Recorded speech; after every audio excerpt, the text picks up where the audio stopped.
again, in a universe where you're a $90 billion company and you see your addressable market as $3 to $4 trillion, there is, expansion that will be happening on a number of different, very large dimensions.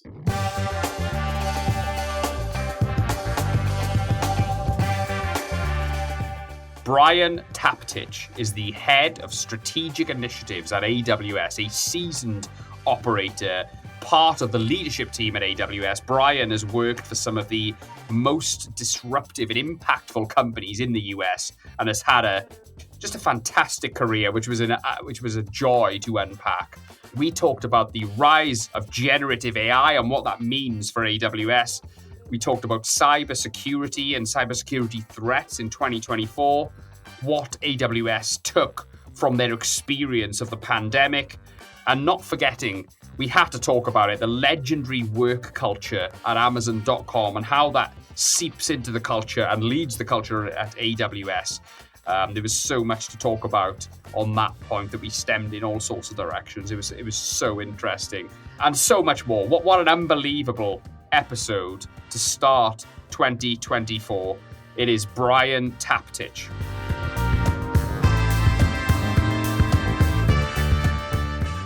Brian Taptich, thank you so much for coming on the Tech Leaders podcast. I've been really excited to talk to you, but I understand you prefer to be addressed as Tap. Do you want to give us the little story behind that? Oh, yeah, I'm happy to do that real quick. So when I was in kindergarten, I went to my dad's office, and everybody he was a lawyer, and everybody there called him Tap, and I thought it was the coolest thing in the world. But even when you're 5 years old, that you can't give yourself a nickname. And then I go off to university, flash forward 13 years, and I played American football and lacrosse in college. And you show up and they give you a gray t-shirt that says B Taptich, and nobody knows what the B stands for. And Taptich is a pain in the butt to say. So everyone starts calling me Tap. So Gareth, the punchline here is that dreams do come true.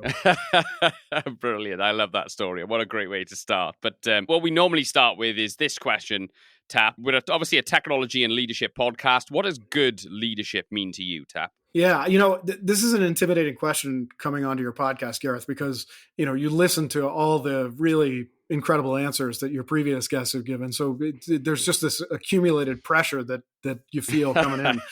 I would say that, and I've written about this before, the real key is striking the right balance between, developing the right product and business strategy and developing the right company culture. And I think more often than not, people spend way too much time, especially in Silicon Valley, especially around startups, figuring out the first bit, what is a cool product and what is our optimal go-to-market strategy, and spend not nearly enough time on the latter bit and developing culture. Look, the reality is that we in the technology industry have the good fortune of really having our selection of jobs, and especially amongst the top tier talent, employing people who are top tier talent, they can go anywhere they want to go. Yeah. And the difference between staying and going is not going to be about the product per se, or certainly not your go-to-market strategy. It's going to be, is it a place that I want to work, and is it with people I want to work, and is it a mission that I believe in? Fantastic. Well, I'd give yourself a tap on the back, no pun intended. That was a great answer. That's very relatable, Tap, I would say. So I want to basically just give the listeners a little bit of an introduction to yourself. I know you've had a very long and successful career. You're a major in psychology. You got into the tech sector. Talk us through the sort of milestones early on in your career, Tap, that set you on the path that you ultimately ended up pursuing. Yes, my liberal arts degree from Williams College in psychology and English literature, it wasn't the most logical path, was not getting into the tech industry. I ended up, after university, my dad likes to say I had my midlife crisis early.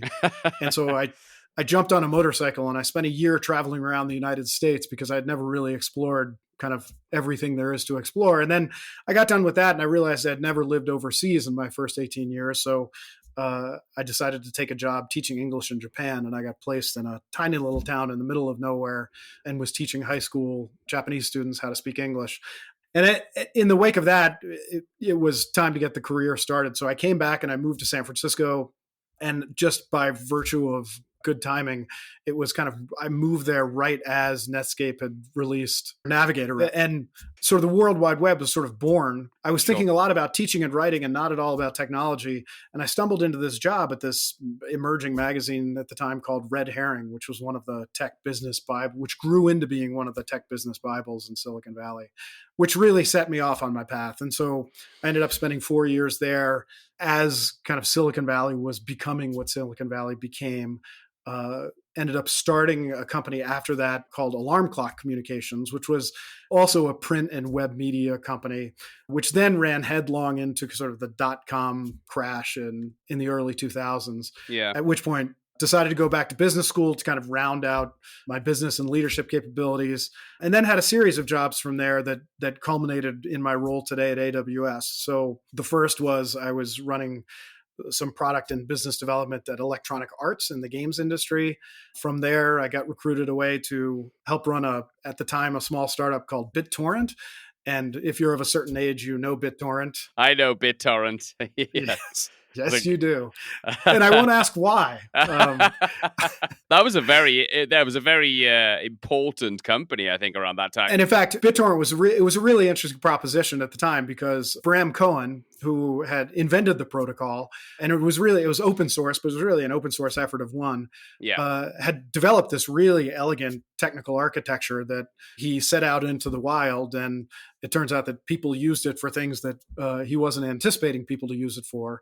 But it turns out also the architecture had tons of different applications other than just downloading pirated content. Yeah. And so the whole idea behind starting the company was to create kind of an enterprise version of this protocol, which we ended up doing, and to some success. From then, though, I was recruited back into the games industry and a startup based in San Francisco called Zynga at the time, who made games like Farmville and Words with Friends and Mafia Wars for those who are real Zynga heads. And it was a wild ride. To this point in my career, I had kind of let the river take me where it will. And I started to get a little bit more intentional about how I thought about things. And I knew the next step I wanted was to be the CEO of a car company. And so I got recruited to be CEO of a company called Bitcasa, which had built a bunch of interesting file system services all on top of AWS. Ran that for 3.5, 4 years, ended up exiting to Intel, at which point I got recruited over to AWS. And I've been here for 6 years now. And the rest is history, eh? But that's a great tour through your career there, Tap. I think there's a couple of things I wanted to ask you about. But maybe can I just start with this one, which I think is just super interesting. Silicon Valley in the 90s, okay? Are you detecting a similar vibe within the dot-com sort of era, a similar vibe these days in relation to the dawn of AI technology? Do you know what I mean? Is this a similar level of excitement? Yeah, I think there are a lot of parallels, but I do think but more material, right? The challenge with the dot-com boom 1.0 of the late 90s was, to some degree, we all knew these businesses that were being started, as disruptive as they may seem, didn't have kind of sustainable and scalable business models to help support them. And the 90s, it was really more about entirely disrupting, existing brick and mortar businesses. It wasn't about how is Walmart going to develop its own web strategy. It was, hey, we're going to slice up the universe that is Walmart into thinner and thinner bits, and we're going to put it online. And sure, we're not going to make money on any single transaction, but we're going to make up for it on volume, which of course doesn't work, right? And so I think we all had this feeling then that the frothiness was doomed. It was just a function of when the other shoe was going to drop, and eventually it did. Right now, it's really less about, hey, how are new businesses going to disrupt existing businesses? It's how is this new technology going to enable companies everywhere to disrupt their own businesses, right? To do their businesses much more effectively, much more efficiently. And it's really less about, how are these tools that are being developed in Gen AI, going to entirely replace existing companies, existing businesses, existing products. And so I think that's the big fundamental difference. So it's not, it's not about, hey, how is generative AI going to displace AWS or Amazon from its leadership position in what it's currently doing? Rather, it's how is generative AI going to enable them to provide even better experiences for their customers, whether it's on the enterprise side or on the consumer side. And the same could be said of the automotive industry, the healthcare, life sciences industry, whatever it may be. Yeah, that's really interesting. So, can I just maybe draw some attention, or maybe home in on your time with Bitcasa then? Because I understand you took over and oversaw an enormous amount of growth there. There was a pretty impressive period of growth during that time. Looking back now, then, Tap, what was your biggest lesson, do you think, from being a CEO at that organization? What are your sort of takeaways where you think I learned some serious lessons there? Where were those lessons? Yeah, I think it's two bits. One is about not just making sure you have the right product and go to market strategy, which is sort of table stakes for any company, but also creating the right sort of culture. Because the reality is that we read all these headlines about, companies that are wildly successful and, have the luxury of recruiting anybody and everybody that they want. But the reality is the other 95% are companies that aren't these huge unicorn rocket ships, right? That are struggling, whether it's with their product development, their product market fit, their go to market strategy. And so, objectively, on its face, getting people to come work for companies like those is really, really hard, right? I mean, Yeah. of course, we always want the A plus talent to come join us. The challenge is that you can't always get the A plus talent, either because you can't afford them, because it turns out we live in a competitive marketplace, or because, in a world where they have their choice of jobs, like, why am I going to go to a struggling company when I can go to one of these rocket ships? And so it really then you have to kind of compete on culture. And so it was really about creating a culture that was attracting people and who believed in the mission and believed in Yeah. what we were trying to do as much as our product and go to market fit. Yeah, for sure. I can imagine the talent war in Silicon Valley at a time of a boom period. Well, in general, actually, but especially in a boom period. I bet it's brutal. I bet it's such a transactional marketplace, isn't it? You know what I mean? If someone's unhappy, they can get a new job like that. I'm talking about people like engineers and those kind of in-demand skills like that. I bet it's brutal. Has that been sort of a challenging part of growth and your career as a leader within in the tech industry? Absolutely. And this is, one, it's brutal. It's brutal. The baseline is it's brutal, right? It's brutal under any circumstances. And whether you're Bitcasa, struggling turnaround venture-backed startup, or whether you're AWS, the 800-pound gorilla in the cloud services space, when it comes to attracting and retaining talent, we have the exact same challenges, just a different set of ammunition that we kind of bring to the fight. And to your point, in boom times, it just gets, irrationally brutal. And so Yeah. again, this is why culture, becomes every bit as important as what your business and your go-to-market strategy is. I would say the other thing, and you asked specifically about leadership, it was actually subsequent. It was right after the board meeting where we talked about the emergency board meeting, where we talked about how we needed time to come up with a new strategy because the existing strategy was intrinsically flawed. That one of my board members pulled me aside and he gave me one of the two best pieces of leadership advice that I've ever gotten. And he pulled me aside and said, look, Tap, I know this is your first time as a CEO. The thing you got to understand is the key to being a CEO is you're a benevolent dictator. Like, that's what CEOs are. CEOs are benevolent dictators. The great CEOs know when to be benevolent and when to be a dictator. And I've kind of taken that to heart. That's brilliant advice. I'm gonna have to remember that one, Tap. I think that's really good. You joined obviously Amazon in summer of 2017. What surprised you most about AWS and the organization that you joined at that time? Oh, how different the laws of physics are at AWS was the biggest shock. And what I mean when I say that is that anytime that a company is going after kind of a $3 to $4 trillion addressable market, which is kind of how we think about it. So if you imagine that historically any workload, any process, any service, any product that kind of has been run on existing on-premises services, on-premises servers, or a server closet that you might happen to have in your company, ultimately all of those things are going to live in the cloud someday. Yeah. um, when the denominator is that large and the opportunity is so huge, it requires kind of a different way of thinking. And by the way, especially culture shocking coming from a venture backed, turnaround small startup. And I'll tell you, I wasn't at all sure when I came to join that this was going to be a good fit, because my background was much more kind of small company entrepreneurial. And Yeah. in fact, as part of the transaction with Intel, the reason I didn't go there is that I wasn't interested in joining a big company. And then AWS called a few weeks later, and we talked for a couple of months, and I ended up landing over here, despite the fact that at the time Amazon, I think, was 2.5 times the size of Intel. So the biggest shock was what kind of the laws of physics are just different. And, Yeah. I think when I joined, and it's proven out, right? When I joined, Amazon at the time was about 600,000 employees, which I remember in my first day training, when they said that number, my jaw hit the floor. I couldn't even imagine anything that large. And Yeah. AWS run rate at the time was around $12 billion.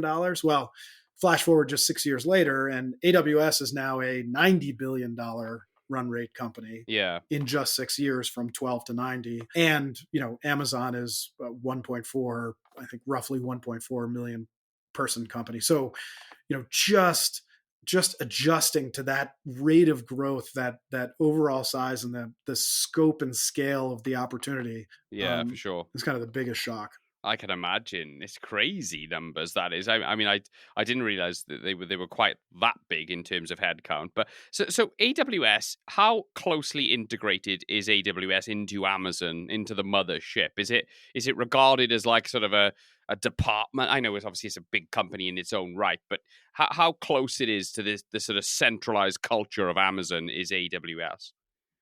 Oh, really good question. Again, with this culture theme keeps coming through. One of the reasons that Amazon has been able to sort of grow as aggressively and successfully as it has is because it has such a strong culture. I mean, anybody who's done sort of any research at all on Amazon knows about sort of the leadership principles, which are, Yeah. when I joined, 14 and now 16 of our leadership principles. And I've experienced lots of companies where the leadership principles are, great fodder for posters on the wall, or mouse pads, if they still exist, or coasters or whatever. At Amazon, these things are real and people genuinely live by them. And it's what's enabled the company kind of to grow and still maintain its consistency, of culture. And AWS is very much a part of it. I mean, the genesis of AWS was, Amazon's philosophy has always been, if we're going to build something, let's build it in a way that it can be platformized, it can be productized for other people to consume from. And so, what started on the Amazon.com side with, hey, let's let third-party sellers use our platform because we're never going to be able to satisfy all the demand that's out there, was very much that's what the germination for AWS, where Andy Jassy, who 17 years ago founded AWS, is now the CEO of all of Yeah. Amazon.com, came along and Yeah. said, what we can do? We've built this underlying tech platform that supports Amazon.com. Let's take that and productize it and let other people benefit from, our learnings and our scale as well. Now, as a result, and especially with Andy now in charge of it, AWS is not only technically, an intrinsic part to what Amazon.com is doing, because it all runs on top of AWS, but then culturally, it's never been considered separate. It's a business unit, but everything we do there is run the same way. Oh, okay. So in terms of technology innovation, then obviously, I mean, AWS is synonymous with cloud computing now, isn't it? It's very much, it kind of owns that space. I mean, obviously, I know Microsoft are very strong in that space as well, and Google have got their own product. So in terms of like innovation, and maybe we can come on to Amazon Q and AI technology at some point. But I just think in terms of tech innovation, how much do AWS influence Amazon's innovation around any sort of software and Yeah. technology? Is it a driver? Or do you get told to do by them, or do you set strategy for Amazon? Do you know what I mean? What does that relationship look like from a technology perspective, Tap? It's also a good question. And it also gets to one of the things that I think differentiates Amazon from any place I've ever worked. By the way, the most striking, immediately obvious thing that makes Amazon feel different than other companies is that it's all document writing at Amazon. So I haven't used a PowerPoint except to launch it for stuff that people have sent me from outside. since I started working here. Like I haven't made a single PowerPoint presentation since I got here. It's all document based. And it's a very trippy experience your first handful of meetings when you come here and you're accustomed to sitting down around a table and somebody puts up a PowerPoint presentation and starts going through slides and speaking to them, and kind of you sit there and you receive, and then there's an interaction. In when you walk into a meeting at Amazon, invariably there's either a piece of paper, a stack of papers, or a document that somebody shared digitally. And the first quarter of the meeting, whether it's a half hour, 2 hours, 6 hour meeting, is just Yeah. spent reading. It's silent. I've Um, heard this. I've heard this actually. Yeah, Amazon acquired a company in Wales, basically called Vico, yeah, and sure. they immediately introduced this into the culture at Vico. They had to spend 10, 15, 20 minutes reading, which is, I think, is genius, because then nobody in that meeting has got any excuse.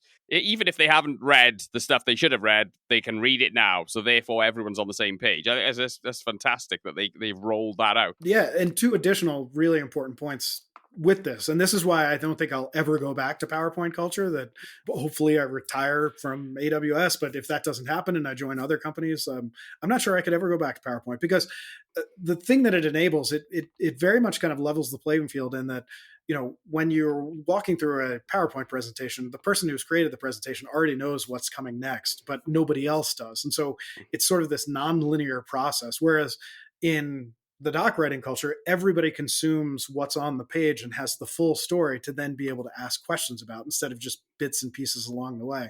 And so it very much kind of democratizes on one level. Hmm. The second is it's very sort of standard practice that the most senior person in the room goes last. And so when we would do doc reads with Jeff and now Andy, they always go last because they don't want their questions or their directions to kind of influence the other people in the room. And so Yeah, there's this kind of unspoken but natural hierarchy sure. of feedback that you get. It's super valuable. This episode is brought to you by Be Digital UK. Be Digital are a trusted partner to leadership teams of technology-driven organizations, delivering ROI-led solutions across cost optimization and also data and AI adoption. AWS doesn't really influence how Amazon.com works. AWS really enables Amazon.com to do what it needs to do. And this gets to a very important tenet at Amazon, which is working back from customers, right? Another thing that's been sort of shocking, and it's very different about working here, is I've never been in a meeting where the first question is, how much money can we make from this? Right? It's the first question is always, what is the big, hairy customer problem that we're solving? And the Yeah, presumption sure. being that, look, if we really focus on customer requirements and we build the things that solve the biggest, most challenging customer problems, the money will subsequently follow. So it's Yeah, really sure. about working back from customers and solving customer problems, not, and so in the case of Amazon and AWS, we're not telling Amazon what to do. To the contrary, they're telling us what their requirements are. We're building technologies and services that support not just them, but also the rest of our AWS customer base. And just as everybody else benefits from the work that we do for Amazon.com, Amazon.com benefits from the work that we're doing for everybody else as well. And we consider Amazon.com in the same light and with the same gravity that we would any one of our other customers. Yeah, that's fantastic. That's really, really, really interesting stuff. I mean, it kind of feels like a little bit of a given now that you obsess about the customer and work back from that point. But I can recall, Amazon just working in that way, or even just articulating it in that way. I would call it revolutionary. I don't think anyone really had thought about it like that. You know what I mean? It was always about the profit and the top line, bottom line. It was never about, most companies thought of it in that way. And it was a bit of a paradigm shift, I would say. 100%. And this is where, and this predates me by a significant margin, but that DNA that Jeff sort of set very early on. And you'll remember when, Amazon.com went public, and Jeff's first shareholder letter is one of the artifacts that everybody who comes into Amazon reads, because he very much sets the tone, that had not successfully been set previously in the public markets, which is, look, we're in this for long-term growth and we're willing to trade sort of short-term profitability and quarter-to-quarter focus to think about years, decades, and the payoff will come. And it's proven out over and over and over again.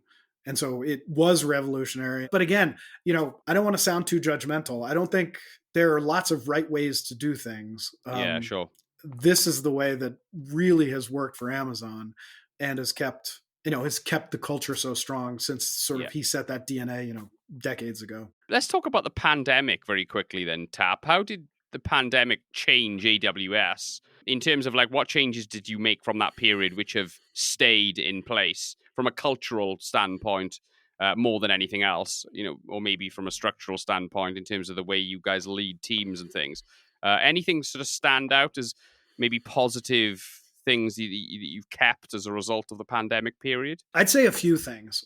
Again, back to the leadership principles. One is a continued focus on one of our key leadership principles, which is bias for action. Right? Is we had going into the pandemic, like moving with a sense of urgency and really believing that speed matters is something that Andy has long espoused and believes in and driven down into the organization. And bias for action sort of is the leadership principle that manifests that.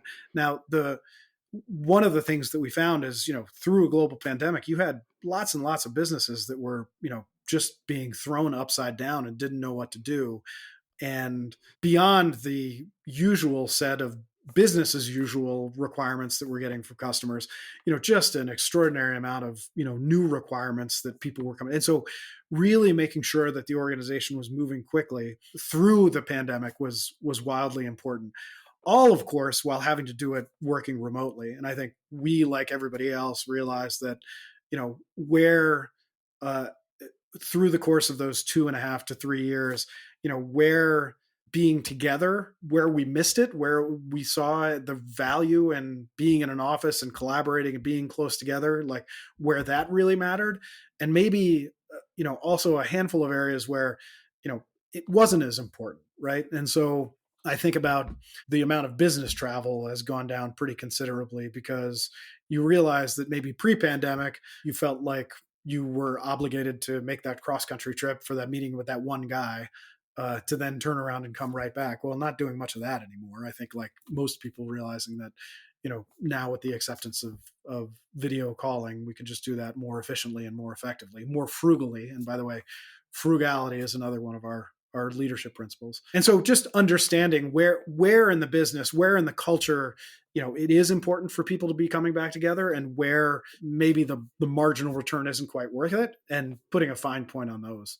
Yeah, I think everyone's been through a similar journey to that. What I think some organizations haven't done so well is that they've maybe deviated away from their core principles as a result of some of the changes that were initiated by the pandemic situation. Do you know what I mean? It sounds like AWS have completely remained true to the original, certainly from a leadership perspective, which is really refreshing, I suppose. I will say though, Gareth, I think there is something there though, which is with so much growth that a lot of companies, including ours, went through the pandemic. You've got a community of people who have started, and know nothing other than working at a particular company, working remotely, right? And Yeah. and so it's not easy, right? If you've joined and you're in a remote location and you've been accustomed to joining via video conference to everything that you're doing, to then be asked to come into the office, can be a shock to the system. But I think what we found is that, once you get through that initial shock and once people sort of remember, what the before time was like when we were all in the same place and could be that much more productive and efficient, convincing people to come back has been more straightforward is one thing I'd say. And the other thing I'd say is I think that there are also big cultural differences here, right? And so, what we're seeing is that, and it's a little bit more challenged for people in places like the US and maybe parts of Western Europe. But when you travel to Asia or Latin America, there's just much less hesitancy on people coming back into the office. There's much greater willingness to come back into the office. And I'm sure some of that has to do with culture. Some of that has to do with available space at home.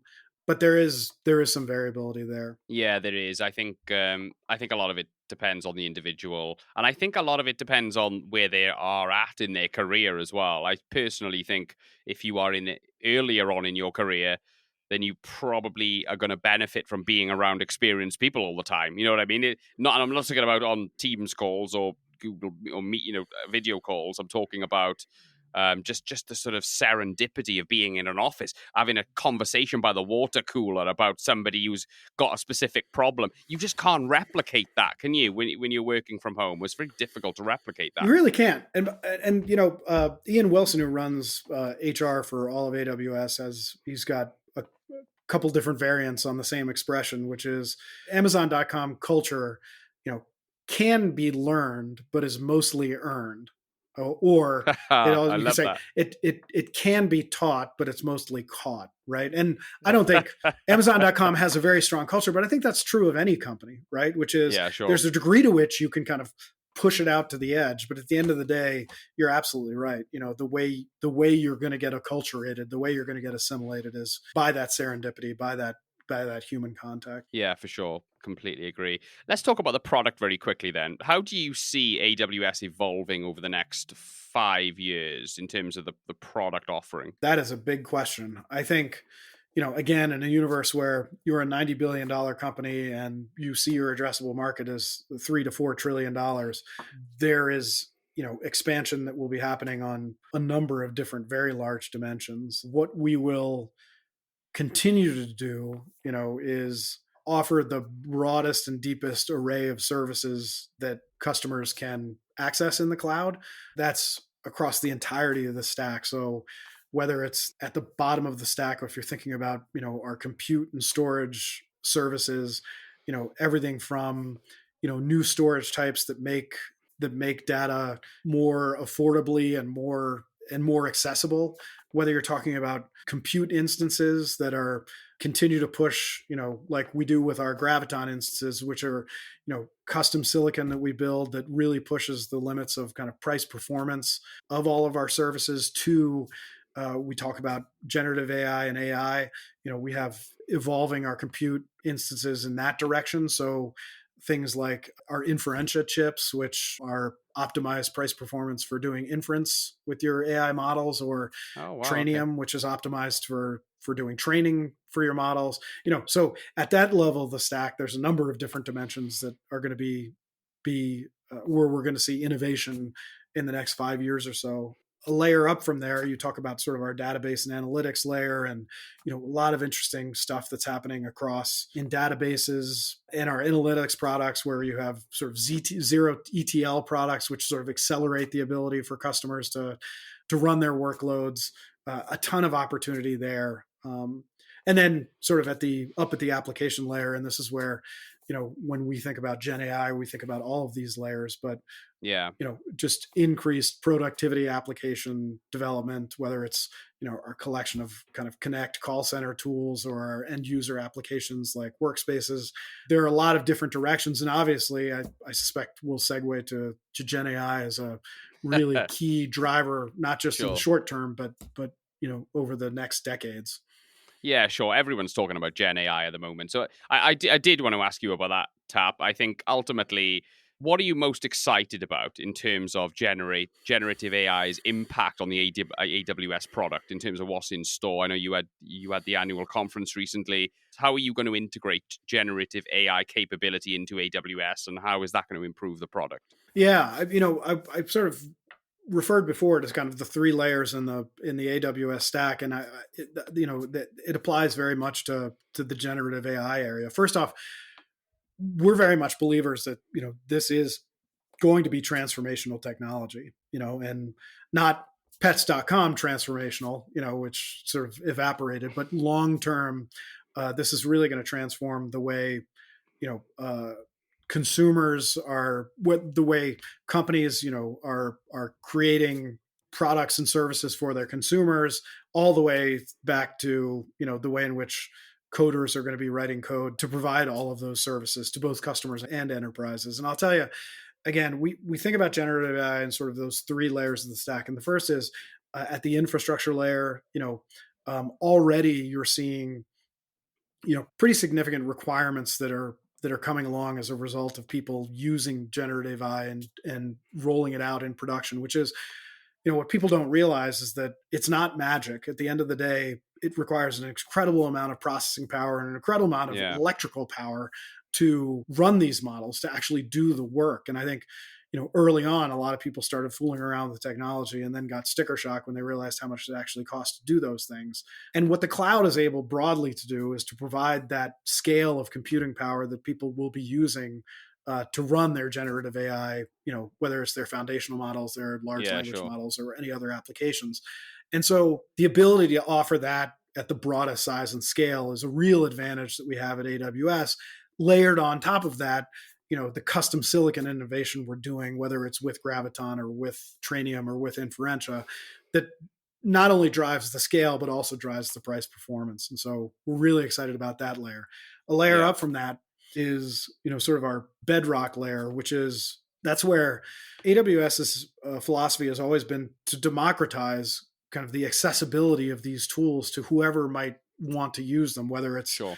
a venture-backed startup or whether it's the largest enterprise. And so we've launched Amazon Bedrock, which provides access to anybody to the broadest array of models that are available. We don't believe that there's going to be one model that's going to kill them all.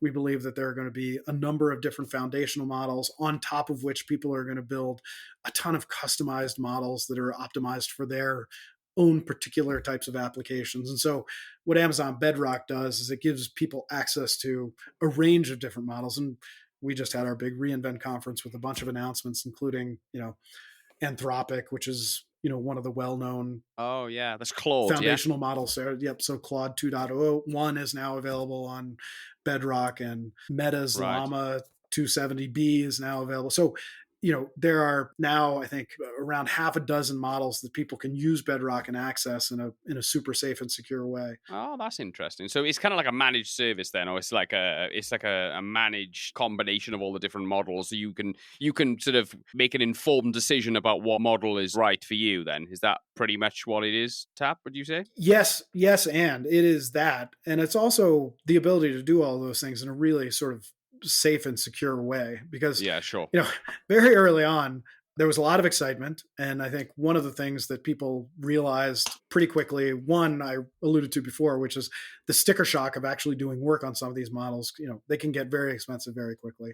And two is, real concerns about sort of the safety and privacy, the security and privacy of, you know, the way in which you're using some of these models. And so, you would have at large enterprises, we've heard a number of stories from large enterprises who an engineer, a DevOps engineer somewhere at the edge who decided that they were going to do some proofs of concept with some of these open source available models. And before they knew it, had basically like contributed all of their data to the training the open source, Yeah. and it opened themselves up to security and privacy concerns that, they had no idea they were getting into. So Yeah, yes, sure. it is about giving people the choice and providing this kind of security and privacy that people need so that they don't put themselves at risk. Yeah, for sure. So, can I just please zoom you out now, then, Tap, from the AWS focus here, and I Yeah. just want to get some macro thoughts from you in terms of the AI picture more broadly. How do we ensure that AI is developed and deployed ethically and responsibly? Do you have any thoughts on how we can achieve that as an industry?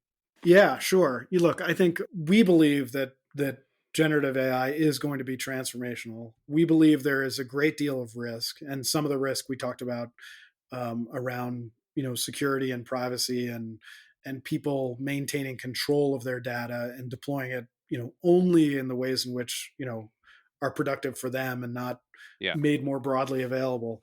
And so I do think that there is the opportunity. Responsible AI is a subject that we've helped pioneer and are taking very seriously. And at the yeah. end of the day, it's going to be some combination of the commercial sector and regulators, getting to a place where we're not stifling innovation, but the innovation that is happening is being done in a responsible way. Yeah, it's such a big topic right now, isn't it? But I think it is something we just have to tread very carefully, don't we, with this stuff? Because it is really, really, it could be the best thing that's ever happened to the human race if we do it correctly. But also, it could have negative connotations if we don't. So, what kind of stuff are you? What are you most excited about in terms of general AI? Then, I think you're seeing a lot of advancements. I think the ChatGPT came out, and it was a very kind of tangible manifestation of the power that Gen AI could sort of bring to bear, right? And yeah, so you're seeing this early innovation in content generation, as an example, right? And so whether that's creating levels for video games or writing term papers for students. Note to students: don't do that. that's a very real thing. That is, we've got to be careful about, isn't it? Things like that. It certainly is. And to helping coders write code, right? You're already seeing a groundswell of innovation that's happening there. And what AWS is trying to do is kind of take that generalized groundswell and shape it into products that, again, allow for that speed of innovation, but also give people the safety and security to know that, hey, if you're using our set of tools, you don't have to worry about your personal data, your customer data. And so we have a model called Amazon Titan, and we announced at reInvent Amazon Titan Image Generator, which helps people create images using natural language prompts, Yeah, again, in a very safe and secure way. And Amazon Q was probably the biggest announcement we made at reInvent.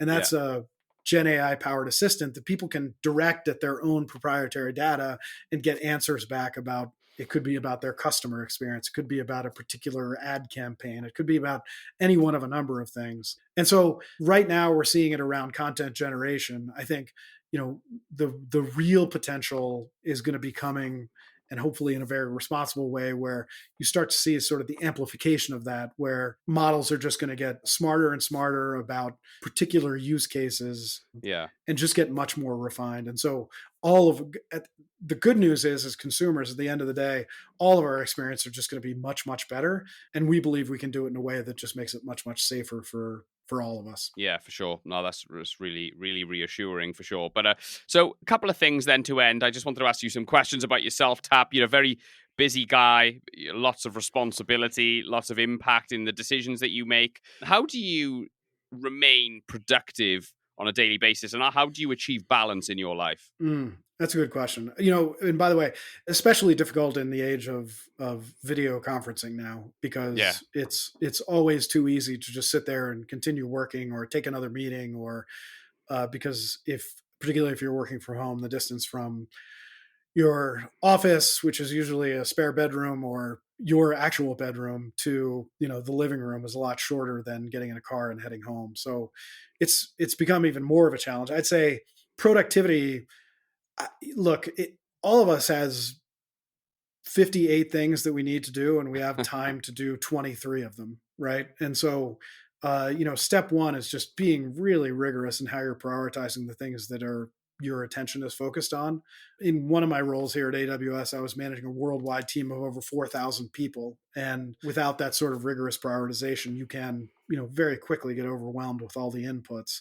Step two is, so rigorously prioritize. Step two is, just make sure you have the best possible team. Another one of the Amazon leadership principles is hire and develop the best. And yeah, the reality is that none of us can scale without having an incredible team of people that you can delegate the difference between your 58 and your 23. And then the third is mechanisms. And this is another big tenet at Amazon, where one of the other things that they have you watch when you're kind of onboarding here at Amazon is a speech that Jeff gave, where he talks about the difference between good intentions and mechanisms. And good intentions is, yeah, I think I'll try and get that done. Mechanisms is to say, no, this is the goal. Here's the way in which we're going to audit that goal, usually in some recurring set of meetings, yeah, um, sure.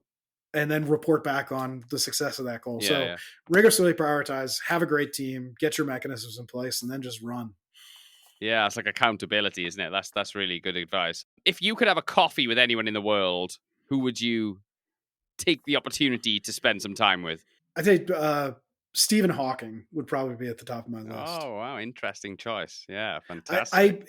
not just because he's got maybe the biggest brain, but I read this thing where he was talking about graduating from Oxford, I believe. I'm not sure I'm going to get that right, but I believe it was Oxford. Yeah. I think it was Oxford too. In any event, he was deciding what field of science he wanted to go into, and he said that at the time, because he was smarter than the rest of us, he was thinking about it very intentionally. And he said, well, I thought about microbiology and I thought about astrophysics. And microbiology because it's the very, very small, and astrophysics because it's the very, very large. He said he chose astrophysics because he felt like there was a limit to how small something could get, but there was no limit to how large something could get. And so, great. That kind of, I don't know that I would be able to learn much from it, but just to understand, the mind of somebody who sort of thinks that logically and intentionally, I think would be fascinating.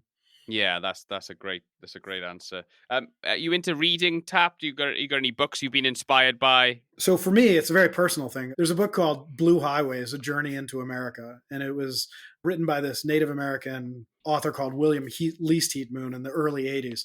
And Blue Highways refers to secondary streets in the United States, and it's travel log. He spent a year traveling around the United States, and he stuck just to the blue highways. So stay off the big roads, stay off the interstates, really get to know kind of the heart and soul of people. And that sowed the seed for what became my trip around the United States, to then my time in Japan, to then really my professional career. And I think on two levels. One is a more existential level, like, hey, make sure you get off the interstates, right? Like whatever the metaphorical version is of that for you. Make sure you're really diving deep and understanding kind of what's going on, off the main highway, because it's the only way you're going to understand what's going on.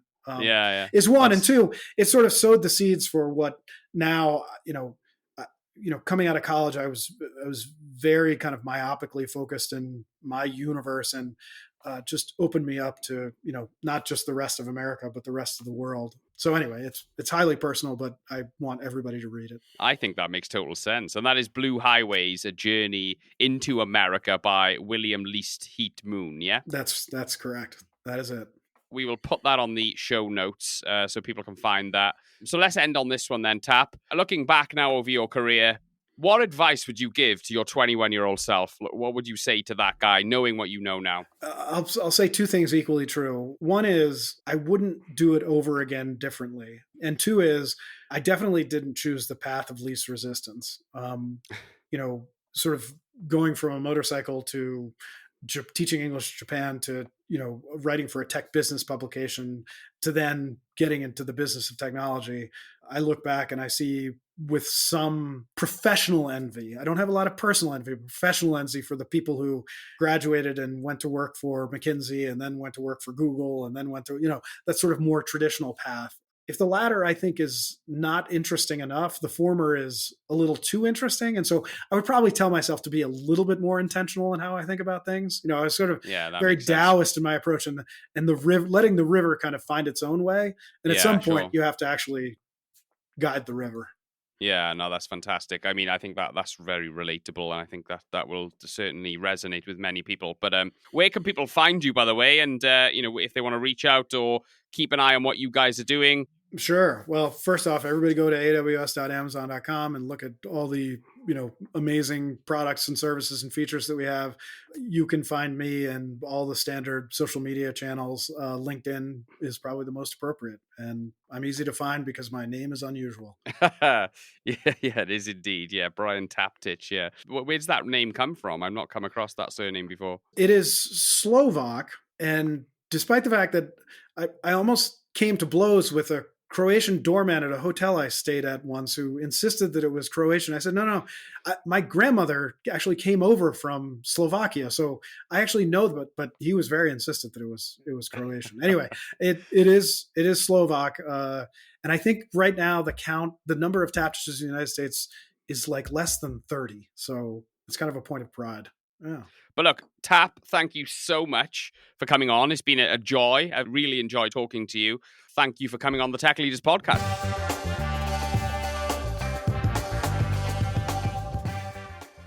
so many interesting things to choose from here, but what really stood out for me was the relationship between AWS and Amazon. I think AWS has just become such a massive brand in its own right that it's almost kind of feels like it's broke off and is very autonomous. But Brian was saying how Amazon.com still drives everything from a cultural perspective, and the impact of Amazon.com can be felt through everything AWS do, especially in relation to things like the no PowerPoint and the more document-based way that they operate, right through to the 20 minutes at the beginning of every meeting, which I thought was a really cool snapshot of the culture at Amazon there. And also, I think the main one is the mantra of just working back from the customer was the big problem you're trying to solve for the customer, and just obsessing with that emphasis as opposed to trying to work concentrating on where you're going to make revenue with the customer. I think it's just solving the customer problem and being obsessed with that it has to be an enormous part of why Amazon have been so successful. It's just, I thought that was very insightful and really interesting. Yeah, so, I mean, that was just one of many things we could have talked about. It was a fantastic episode. Happy New Year to everybody. Thank you so much for your support. Please give us a like, a subscribe, and a download. Very much appreciated. Have a great start to 2024. Happy New Year.